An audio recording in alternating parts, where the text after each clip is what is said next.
하나님께서 우리에게 보배롭고 큰 약속이라는 것을 주시고 우리로 육신의 정욕을 따라 살지 않게 하시고 성경에 보시면 그리스도의 성품에 참여하는 자가 되게 하시려는데 보배롭고 큰 약속을 주신 이유가 있다 이렇게 말씀하시죠.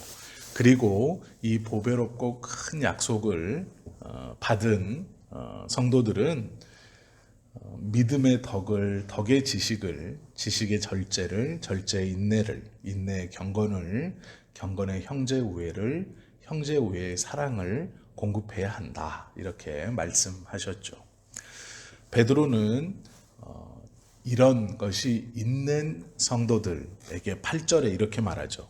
이런 것이 너희에게 있어 흡족한즉 너희로 우리 주 예수 그리스도를 알기에 게으르지 않고 열매 없는 자가 되지 않게 하려 한다. 이렇게 말씀합니다. 이런 것이 있다라는 것은 위에서 말씀한 이 믿음의 덕을부터 시작해서 형제 우애의 사랑을 공급하는 모습이 있다라는 것이죠. 베드로 후서가 지금 베드로가 이 서신, 두 번째 서신을 통해서 믿는 자들에게 주시는 하나님의 은혜, 그리고 그 하나님의 은혜 아래 있는 성도들에게 너희에게 있다라고 말하는 것은 굉장히 큰 것입니다. 일반 세상의 사람들이 가지고 있거나 세상의 사람들이 이것을 소유할 수 없는 것을 너희가 가지고 있다. 그래서 나는 기쁘다 이렇게 말하고 있는 것인데요. 이것을 행하고 가지고 있는 성도의 두 가지의 모습이 있죠. 하나는 예수 그리스도를 알기에 게으르지 않는 것, 즉 예수 그리스도를 부지런히 아는 것. 또 하나는 열매 있는 삶을 사는 것. 이렇게 두 가지로 말씀하고 있죠. 예수 그리스도를 안다라는 것, 또 주님을 알기에 열심이다라는 것을 한국교회는 오해합니다. 그게 무엇이냐면 예수님을 경험한다라고 했을 때 이적과 기적을 경험하거나 체험하거나 이적과 기적이 나타나거나 보여지면 내가 은혜를 체험했다. 또 예수님에 대해서 이렇게 하시는 것을 안다. 이렇게 말하죠. 병에 들린 사람이 고침을 받으면 예수님의 은혜를 받았다. 또 예수님의 기적을 체험했다. 성령 하나님의 어떠한 것을 내가 경험했다. 이렇게 말하는 것을 우리가 봅니다. 은혜를 받았다라는 것을 이적과 기적을 체험했다라는 것으로 잘못 말하면 안 되죠. 이적은 은혜가 아니고 기적 또한 은혜가 아닙니다. 은혜는 그리스도를 아는 지식에서 얻을 수 있는 것이죠. 우리가 살아가는 모든 것들에 예수 그리스도에 대한 올바른 지식이 있다면 우리가 받는 은혜가 무엇인지를 매일매일 고백할 수 있는 그런 사람이 될 수 있죠. 하나님의 말씀을 통해서 그것을 배움으로 그리스도를 알게 되고 또 그 말씀을 통해서 그리스도를 깨달음이 깊어진다면 그 사람은 은혜 아래 성장하는 사람이 되는 것입니다. 그래서 그리스도의 은혜라는 것은 예수님을 아는 지식과 비례하는 겁니다. 예수님에 대해서 많이 알면 알수록 예수님께서 우리에게 주신 은혜가 무엇인지를 더 풍성히 알게 되는 것이죠. 두 번째는 우리의 생활에 열매가 있어야 한다라고 말합니다. 열매라는 것은 성경에서 예수님께서 친히 예수님 안에 붙어 있는 사람만이 열매를 맺을 수 있다. 이렇게 말씀하시죠. 오늘 이 1장에서 말씀하시는 것을 보면 예수님 안에 붙어 있는 사람이 위에서 5절부터 7절까지 말씀하시는 이 것들을 이루어 갈 수 있고 예수님께 붙어 있는 사람이 이러한 열매를 맺으며 살 수 있다라고 말씀하고 있는 것이죠. 9절에 보면 이런 것이 없는 사람들은 맹인이다. 그리하여 멀리 보지 못하고 그의 옛 죄가 깨끗하게 된 것을 잊었다. 이렇게 말씀합니다.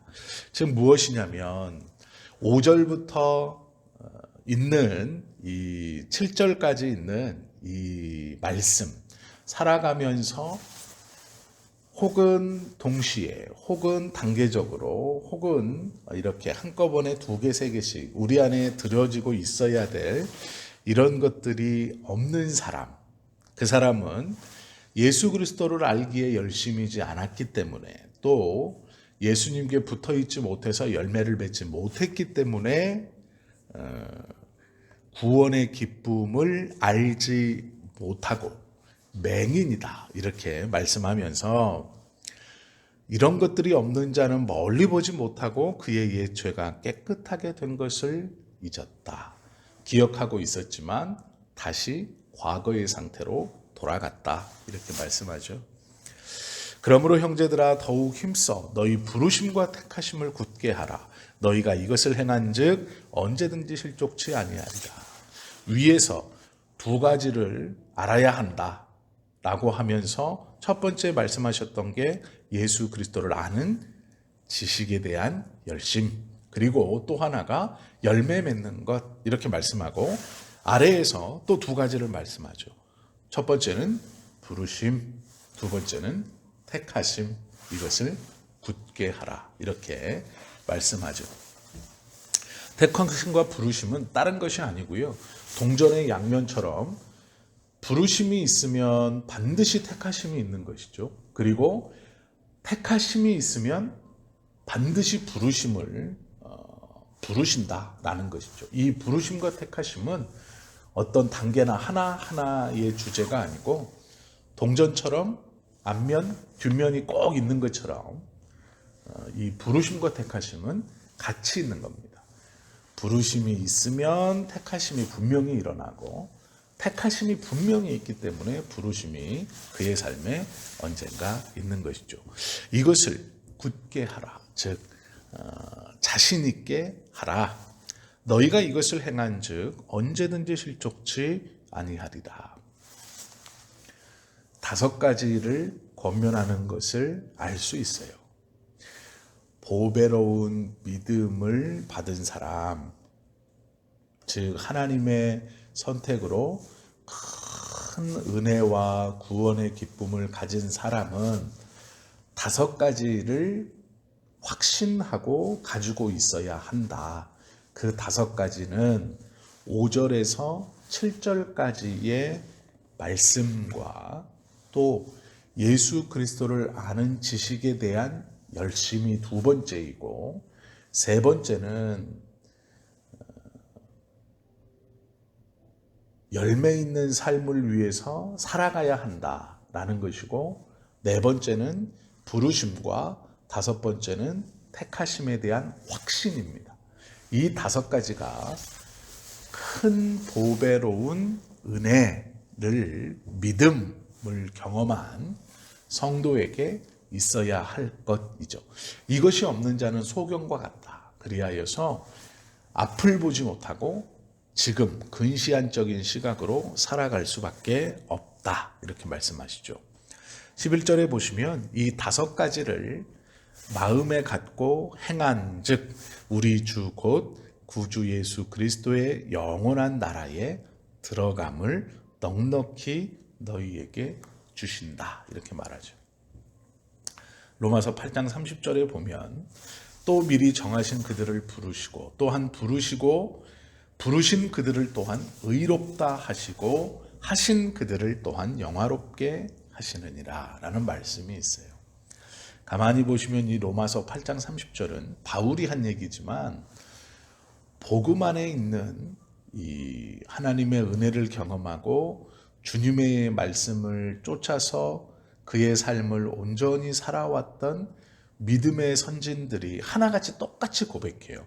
무엇을 고백하냐면 단어만 다르지 미리 정하신 그들을 또한 부르시고 부르신 그들을 의롭다 하시고 의롭다 하신 그들을 또한 영화롭게 하신다. 이것이 부르심과 택하심이에요. 사도 바울이 말했던 이 말을 베드로도 똑같이 로마서에서 사도 바울이 한 것처럼 베드로도 똑같이 베드로 후서에서 하고 있어요. 부르심과 택하심을 굳게 하라. 이것이 흔들리지 않아야 한다라고 말하죠. 이런 사람에게 예수님께서 영원한 나라, 하나님의 나라에 들어감을 허락하신다. 이렇게 말씀하고 있죠. 이 베드로후서는 믿음의 성숙한 성도들 안에 일어나야 하는, 또 가지고 있어야 하는 여러 요건들에 대해서 굉장히 간결하지만 강력하게 말씀하고 있는 그러한 말씀입니다. 1절부터 11절의 말씀을 가만히 묵상해 보면 믿는 우리들의 삶 속에서 꼭 확신하고 있어야 하는 것들이 무엇인가, 그리고 그것들을 가지고 있을 때 복음 안에 있는 자에게 나타나는 것이 무엇인가에 대해서 분명하게 말씀하죠. 그리고 그 나타남을 보이며 사는 성도들에게 하나님께서 허락하실 것은 영원한 하나님의 나라이다라고 선언하고 있습니다.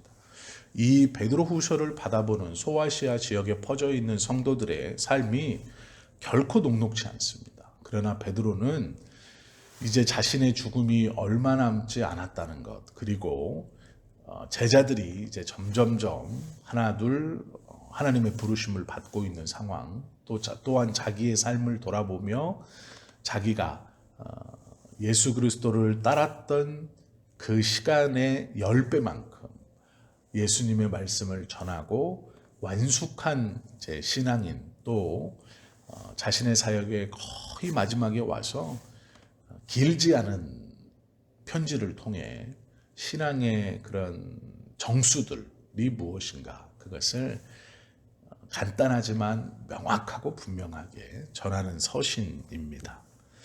우리도 이 베드로후서를 함께 보면서 우리 안에 있어야 할 것, 또 우리가 단순히 성경을 지식적으로만 알아가는 것이 아니라 이 성경의 말씀을 통해서 내 삶에 부족한 것이 무엇인가, 그것들을 좀 보고 드러나야 할 것과 드러나지 않아야 할 것, 버려야 할 것이 무엇인가를 구분하는 그러한 은혜를 누리며 또 받으며 살아가야 합니다. 중간에 말씀드린 것처럼 5절부터 7절까지 있는 삶의 드러남으로 드러나야 하는 것, 또 우리 안에 내면적으로 가지고 있어야 하는 삶의 큰 흐름, 열매 맺는 것과 예수님을 아는 지식에 열심 있는 것, 그리고 부르심과 택하심에 대한 확신, 이것이 있을 때 하나님께서 허락해 주신 하나님의 나라에 넉넉히 들어감을 허락받는다라는 것을 기억하고, 우리의 삶이 이 명확한 삶의 모습들을 행하고 또 붙들고 살아가는 우리 모두가 되실 수 있기를 예수님의 이름으로 축원합니다. 기도드립니다.